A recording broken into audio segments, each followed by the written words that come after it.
One of our children expressed this morning, "Oh no, Brother Mac changed churches. It was so sudden." Which made me feel real good.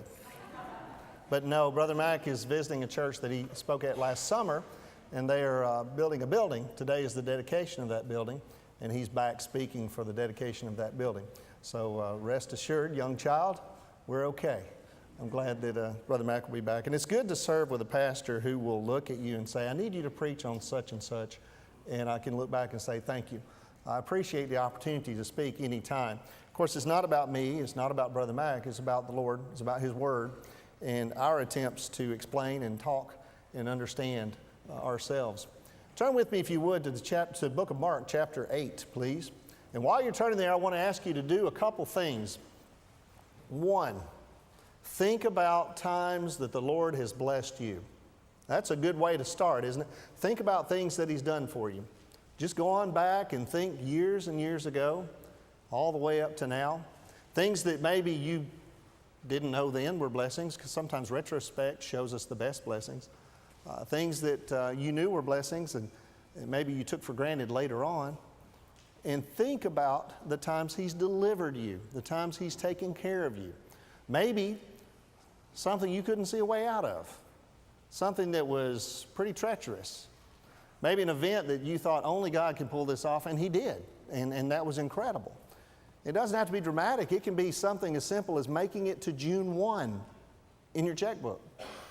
It can be something like a child that turned around. That's phenomenal. But God has always provided, and God has always taken care of you, yet we stay a little bit frazzled about the things of life every time we turn around. And I want to look at the disciples and kind of look at their frazzledness over something like us that would be small. And tell you, I've been in church forever now. It seems 26 years. I've been married 25 years. Our first church, the one that was brave enough to give me a shot, was forever ago, 1987. And then my wife and I married in 88. And I have made some bonehead mistakes in church. If you've done anything for any length of time, you can turn around and go, "Boy, that one was dumb." If you've been with a spouse for any length of time, you can go, "Boy, I really blew it there." And these disciples are just like us. There were times when they had it together and times that they figured it out and times that they were just plain dum-dums. So understand when we look at these human beings that this is just like us. These weren't super people. These were normal people, but Jesus used these normal people to begin changing the world, just like He can do with you. He has taken care of you and He has loved you this far. He's going to do that further. But in chapter 8 of Mark, verse 11, these guys have seen some miracles. They've seen some amazing things happen. They've come to a point, it says, the Pharisees came out. Do you remember those guys? They were the legalists. They're always trying to catch Jesus, and His ministry was not what they felt it should be. They came out and began to argue with Him, demanding a sign from heaven to test Him. But sighing deeply in his spirit, he said, "Why does this generation demand a sign? I assure you, no sign will be given to this generation." He left them and got on board the boat and went to the other side. They'd forgotten to take bread, the disciples, and only had one loaf with them in the boat. Then He commanded them, "Watch out, beware of the yeast of the Pharisees and the yeast of Herod." Now, Jesus had a wonderful way of using object lessons and all sorts of things that were common every day. And He was looking at that bread and He said, "Hey, beware of the yeast of the Pharisees," as an object lesson. But look at these guys' response. They were discussing among themselves that they did not have any bread. Aware of this, He said to them, "Why are you discussing that you don't have any bread? Do you not yet understand or comprehend? Is your heart hardened? Do you have eyes and do not see? And do you have ears and do not hear? Do you not remember when I broke the 5 loaves for the 5,000? How many baskets full of pieces of bread did you collect?" 12, they told Him. "When I broke the 7 loaves for the 4,000, how many large baskets full of pieces of bread did you collect?" 7, they said. And He said to them, "Do you not understand yet?" Pharisees demanded a sign. The parallel passage over in Matthew in 16, if you would turn there with me. Matthew 16, verse 1. It says, "The Pharisees and Sadducees approached, and as a test asked him to show them a sign from heaven. He answered them, when evening comes, you say it will be good weather because the sky is red. And in the morning, today will be stormy because the sky is red and threatening. You know how to read the appearance of the sky, but you can't read the signs of the times. An evil and adulterous generation wants a sign, but no sign will be given to it except the sign of Jonah. He left and went away. The sign of Jonah, 3 days in the belly of the whale. Jesus Christ would be 3 days in the tomb. The Pharisees were trying to test him because they didn't like his stance. They didn't like his religion. They wanted to add things to it. They were rule keepers. They added this little rule and that little rule. The disciples had been with him the whole time. They had seen things that could not be explained. Well, so had the Pharisees. They had seen things personally when he'd healed people. The Pharisees had too. But see, the disciples believed in him, like us. The Pharisees didn't believe in him. The Pharisees wanted a sign for a test, and he got frustrated with it. The disciples were just like us. They're just preoccupied with the minor things of life a lot of times. And so when he looked down at the bread and he said, beware of the yeast of the Pharisees, he was trying to tell them, beware of the poison of adding things to this relationship with me, this religion, true religion of me loving you and taking care of people, of the fact that through my death, 3 days later when I rise, I will be in heaven and you will have defeated death too because you are grafted into me. And you will legally enter heaven because you love me because I first loved you.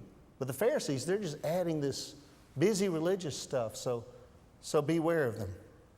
They focused on the problems. They're out of food. They didn't focus on the Lord. And so many times we get the same way. We focus on the problems. We focus on the things that badger us. And we can spend 26, 27, 30, 50 years and never have enjoyed life, even though we've known Christ, just like the disciples. Now, I understand sometimes life is busy and life is hard. But you know, yesterday I had the privilege of going. My wife had a yard sale in the morning time. That was not a privilege. But I had the privilege afterward of going out with my wife and just kind of going to the grocery store and doing life. It was sun shining, everything was good. And I thought, well, this is life. You know, you just you had time because you'd been so busy. You understand this is life. Jesus said, and I quoted in the first service, he'd come that we might have life and have it more abundantly. But yet we focus on these other things. And I've had seasons in my life, and I'm sure you have too, where you were so busy and the kids kept you going so fast, or the problems kept you going so much, or there was something so disastrous in your life that you just kind of turned around, and months later you woke back up and you felt, there's life again. This is the good thing. The sun is shining. But you were so busy being busy that you forgot to look to the Lord for His provision. He'd taken care of you all along. Jesus wants us to live in relationship with Him and enjoy that relationship to the point that our lives are different and we are basking in His glory and we know that He'll take care of us. But the disciples had lost about. I started to title this sermon, The Dumb Disciples, but I didn't want to do that to them because I don't think I have a right to. But because I'm a dumb too, I believe we all hit that place where we forget. Jesus reminded them, He said, look, don't you remember when I fed 5,000 people? And how about when I fed 4,000? Now, some of you sometimes may go, well, 4,000, what is that? Well, Jesus has two things. In Matthew and Mark, He mentions the 5,000 and they mention the 4,000. It's not mentioned in Luke and John, yet the 5,000 are mentioned in Luke, but 5,000 and 4,000, two separate times. Guys, you've seen this 2 times. Don't you remember? Let me read some things that happened. In the 5,000, He was in a region that was probably mostly Jewish, so His sufficiency was good for the Jewish folks. In the 4,000, He probably had a Gentile audience. You can see by the region and some of the language that up here He was with 5, and there were Jews, and here He was with 4, and they were probably Gentiles. In the 5,000, He said, go into the villages and get. In the 4,000, He said, I've got to get them food lest they faint. So they were in different areas as well, different population areas. 5,000, He had 5 loaves and 5,000 men and 12 baskets. If you think about the Jewish folks, 12 baskets, the Pentateuch, the disciples were 12. Genesis, Exodus, Leviticus, Numbers, and Deuteronomy were big holy books to the Jewish folks. In the 4,000, he had 7 loaves and baskets left, indicating the Gentiles, the 4 corners of the earth. In the 5,000, he had 2 small fish, and in John, the word for fish was upsarion, which is salted and dried small fish, probably from the region of Magdala, where Mary Magdalene was from. In the 4,000, he had ichthus, little fish, small, different type of little fish. In the 5,000, he had much grass, that he told them to sit down in the grass. In the 4,000, he just said, sit on the ground. In the 5,000, he blessed everything that was to be eaten, as was the Jewish custom, to bless the blessing, and we carry that on now. Father, bless this food that we're about to eat. In the 4,000, it says, having blessed them, the fish. The pagan custom was to ask a blessing on every portion of the meal.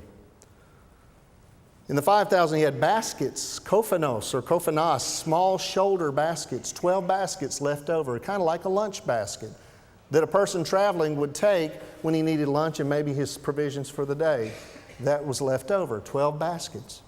In the 4,000, there were large baskets, spuris or spurios, which is like a hamper basket that people would carry on the head. So Jesus is saying, guys, don't you remember when I fed the 5,000, my sufficiency was perfect for the Jewish folks here, but don't you remember when I fed the 4,000, when my sufficiency was proven for the Gentile folks? And I ask us sometimes, don't we remember when Jesus took care of us here? When Jesus took care of us here? When Jesus took care of this type person here, think about how He supplied for others. This race here, that race there, this nation here, that nation there. Jesus' sufficiency goes across all lines. Jesus is sufficient for anyone, anytime, anywhere for those that know Him. And Jesus is saying, don't you remember, because what they're doing is they're looking at this piece of bread, this loaf, and going, we don't have any bread. We forgot to bring bread. They had seen people who were healed. They had seen miracles that took place right before this just with a word. They had seen people reach out and touch Jesus' garment and were healed instantly. They'd seen Him speak healing all over the place. They'd seen the 5,000, they'd seen the 4,000, and yet they get to this, we don't have any bread thing. And I don't understand until I look at my life and I go, how many times have I done that? Or how many times have you done that? Jesus has delivered you in this massive way, and then the next problem comes along and we have a short memory when it comes to faith. We have such a short memory when it comes to understanding who Jesus is in our actions and our daily application of our Christianity. Well, you know, I wouldn't dare have looked at that piece of bread and said, hey, Jesus, I need bread. No, not me. Yes, you would. You were hungry. I wouldn't dare have forgotten that He had taken care of all this other stuff over here and focused on my problem. Yes, you would. You do. We do. Jesus Christ's sufficiency in our church, in our relationships outside the church, needs to be reflected in how we deal with life's problems. Somehow He's allowed me to be here. Somehow He's allowed you to be here. Because He loves you, He will take care of you. Because He loves us, He will take care of us as a church.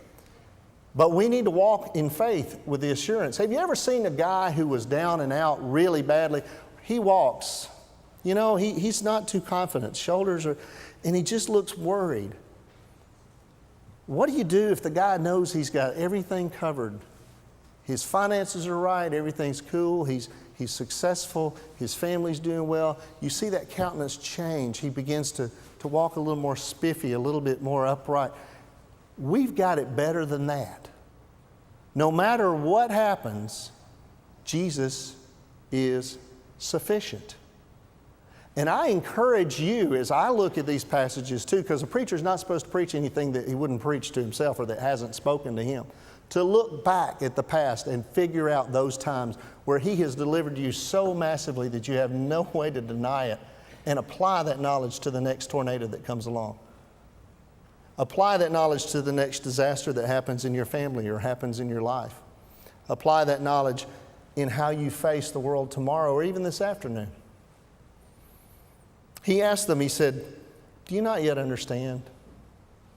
Now, Jesus is both God and man, and I know he knows the answer. But he asked them, do you not understand? Don't you get it? Don't you understand? Over in Matthew, it says, then they understood what he was talking about. Well, I wonder why he didn't ask them this. Hey, Jesus, can you do that bread thing again? And wouldn't that be kind of like what you'd expect? Hey, we're out of bread. Cool. Jesus, can you do that bread thing again? We're reading a book in our staff that talks about the provision of Christ, and I'd already planned this, but when we covered the last chapter, it sort of amplified what this was looking like. And, you know, every time there's a deficiency in our life, it's an opportunity for Jesus to fill, to provide, and to bless us. And so these guys, if the attitude had been healthy, they could have gone, man, we're out of bread, but isn't this neat? Jesus is going to give us, you remember last time we were out of bread? Dude, we had 7 big baskets full. Or the time before that, when we each got a basket, our lunch pail was full when it was, you know, we had 12 baskets left over. Hey, Jesus, do the bread thing. Jesus, you're incredible. You're all we need. Jesus, you're sufficient. But no, they look and they focus and they worry. Would I have asked that? Would you have asked that? Hey, Jesus, can you do that again? There have been gospel songs and hymns written about God's sufficiency, but one old gospel song for me, old, maybe not you old sometimes, but Do It Again. There was an old song that says, He'll do it again. I don't remember who sang it, but He'll do it again was the chorus, and He will. He'll do it again. The next time something bad happens, He fixed it before. He'll do it again. Sometimes we've had things happen in our lives I cannot explain, but I know you've had them too. Let me tell you a story about my youngest son, Nelson. Now, I may have shared this years ago, but I try not to share it often because it becomes emotional and it looks like something I would use maybe to get a point across blatantly, but it's the truth in our lives. When we were young and Tina was expecting Nelson, we were in youth ministry at a small church. We'd gone on a youth camp, a youth retreat. We were there at the retreat with our youth group. Things didn't look good. Something happened that caused Tina to have signs of not good for Nelson as she was expecting Nelson. We went to the front desk in a panic. Young couple, second child. We knocked at the desk. Can you help us? Where's the nearest hospital? We need to go. Well, the hotel tried to explain it to us, and my brain was, what do I do with these kids? Where do I go? My wife is having this issue. Can you send the bellhop guy, Johnny, whatever his name was, please? So the guy got in our car and drove us there. While we were there, and upset, we looked. The sonogram didn't look good. According to what they were explaining, they weren't like they are now. Now they're pretty clear. Back then it was, you better interpret this well. And the person, the doctor came in and said, well, the baby's attached really low. Things don't look good. It seems that things are separating from inside, and that's not good. Thank you. We prayed, God, as Abraham and Isaac, you gave us him, he's yours. We prayed, Solomon, Lord giveth, Lord taketh away. Blessed be the name of the Lord. We pray, God, it's Jesus, not our will, but yours be done. We had churches praying for us, and we came home. Later down the road, we came to our doctor here. Went to the appointment, expecting the worst. The doctor said this, well, I don't know what happened down there, but things look good. Baby's attached real high where things ought to be. Everything's healthy. Everything's going to be fine. Doctor, I asked, is it possible that things detach in one area and reattach in another? No, that doesn't happen. Once that vital area that supplies blood and everything to the baby detaches, you lose the baby. Was it possible, doctor, that it was attached here and? No, one attachment point only. Nelson is 20 years old. Nelson has a girlfriend, scaring me to death. I love him. But every once in a while, I get a little aggravated with him. I take him for granted. He would kill me if he knew I was saying this, but television is going to kill me anyway. I have to remember that God did that massive things in our lives for a purpose. And He'll do it again. Maybe not that, but other things. So why didn't the disciples say, hey, do that again? And I tell you, he's been a blessing his whole life. He always has. And sometimes I turn around and I have to remember once again. And I don't want you going out feeling sorry for Nelson. Please don't go tell, oh, poor Nelson. Hey, Nelson's great. He's great. Ask Patty and Mike. They live next door to him. What happened in your life that he did? And what will he do next time? If my God can do that, can He not take care of this? If my God can raise Himself from the dead, can He not take care of my little lack of bread? If my God can bring me my son, though he were considered dead, back into my life and let him thrive, can He not do that for you? Can He not take care of things that are simple, that are small? Or is our faith so little that when we do run out of bread, we just get frustrated and we forget and we take Jesus for granted? Because you can take Jesus for granted by just moving on through life and not depending on Him for anything, by depending upon our own self-sufficiency. I mean, in my situation with Nelson, there was nothing I could do. But so many times I do things throughout life that I can handle it. I can do this, I can do that. And I've never entreated the Lord for help because I can just do it. I'm taking Him for granted. He's just Jesus, but I can do this. And I think that may be where the disciples were as well. It may not have been in disbelief. They may have just been taking Him for granted. Hey, we're just hanging out with Jesus. Bunch of guys walking cross country, wow, He did a miracle. That's cool. I'm hungry. Just taking it for granted in life. Look at your life and figure out what all many things He's done, and have you started taking Him for granted as well? I mean, I'm a Christian, so that's good. But I got a good job, and I got a steady income, and things are great. So in my mind, I'm handling these things by myself. I'm not having to lean on Jesus too much, but lean on Jesus. Learn to pray to Him for the simple things. I remember the first time I prayed to Jesus Christ, this was the dumbest prayer. Lord, can you help me find my keys? I mean, have you ever prayed something like that?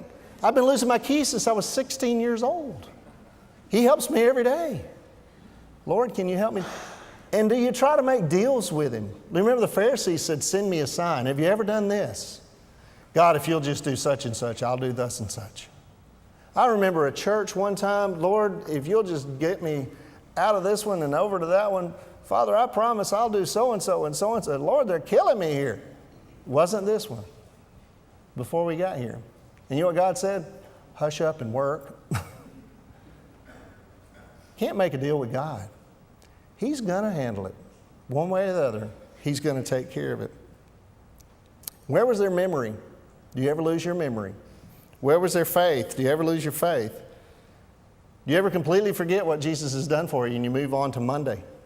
Because our faith's different on Sunday than it is Monday. Have you ever been around in the worship service, yes, Lord, praise Jesus, and everything's good, and then you get out and Monday is back just to normal? I imagine when they saw the feeding of the 5,000 and the feeding of the 4,000, praise Jesus, that's good. Okay, back to business. I worked in a youth camp ministry for a while. My job was to be administrator. I had left a church to go and do this. I love the ministry still, but I found myself being the guy in the back, figuring out the budget and working on the rooming and settling hotel debts and watching things as they were worshiping God over here. And I found myself not teaching and not growing folks and not helping folks and just doing the church's business, so to speak. And I was miserable. We got to praise the Lord in everything we do. We need to be in church, but even when we're doing other things, we have to have that time to spill over past this hour. You may leave from here and not think about God till next Sunday morning at 10:45, and I hope that's not true. I wonder if that's where the disciples were. This is just part of life every day. Or do we just fail to ask Him? Yeah, we do all of those things, I do believe. We don't mean to take Him for granted. They didn't mean to do that. We don't mean to depend upon our own means. They didn't mean to do that.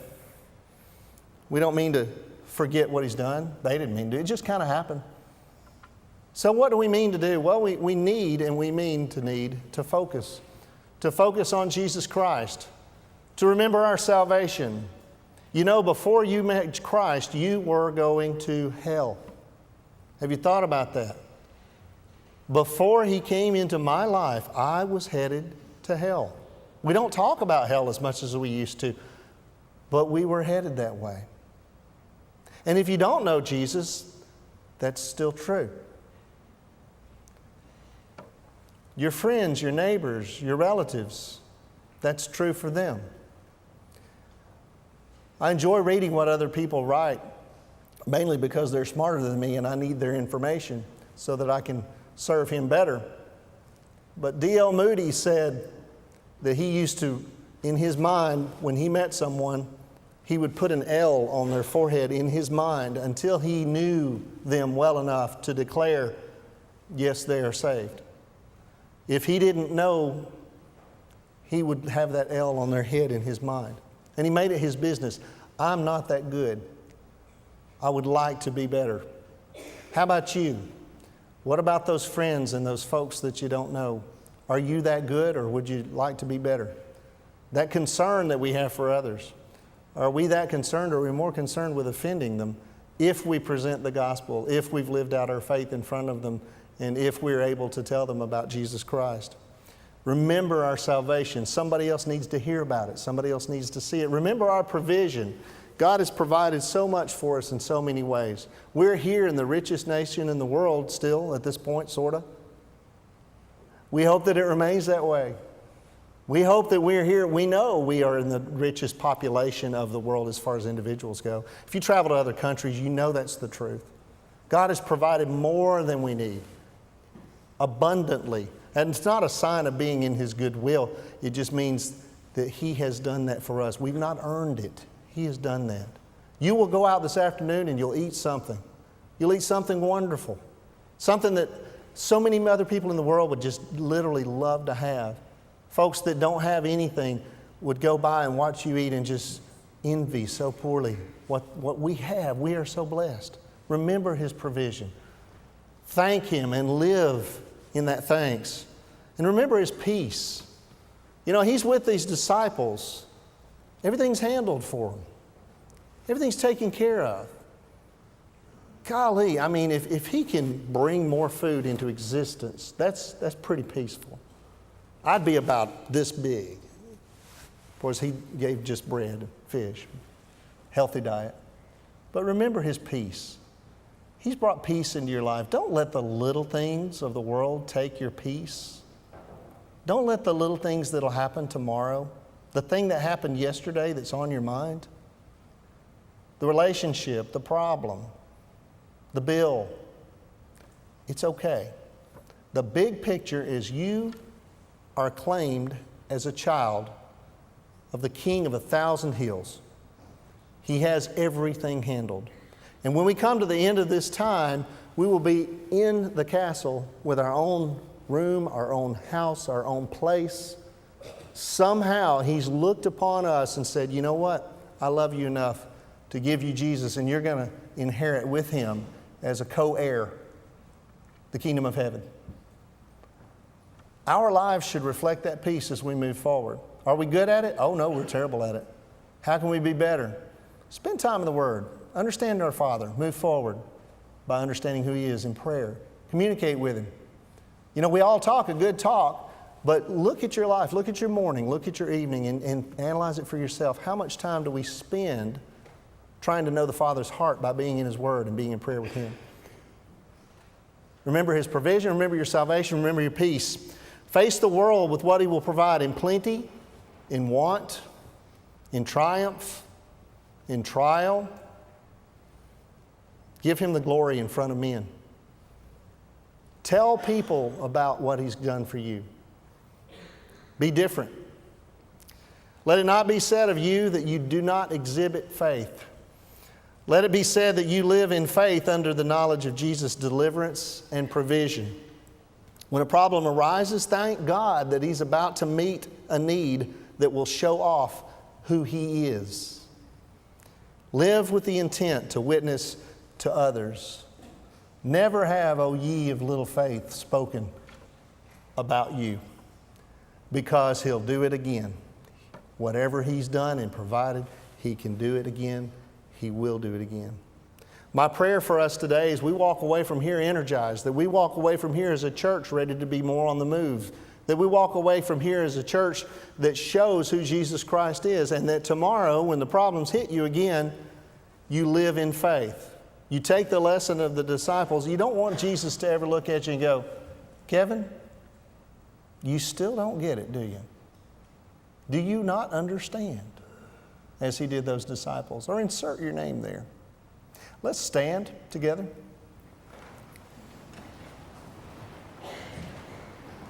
Some of you may not have a church home. This is good family. I hope that you'll come join. We love it at Parker. We know you will too. Some of you may not know Jesus Christ. We may have been talking over your head because in your heart you don't know Him. You may know about Him, but you may not have Him embedded in your life. Jesus Christ died for you. The Bible says if you confess with your mouth that Jesus is Lord and believe in your heart God raised Him from the dead, you will be saved. Saved from what? Saved from separation from God for eternity. But if Jesus is in your heart, you spend eternity with God in perfect peace. With nothing to regret. He handles it all. No wants, no needs, no problems in heaven. And you can live that way here on earth as you move toward that. Let's bow our heads.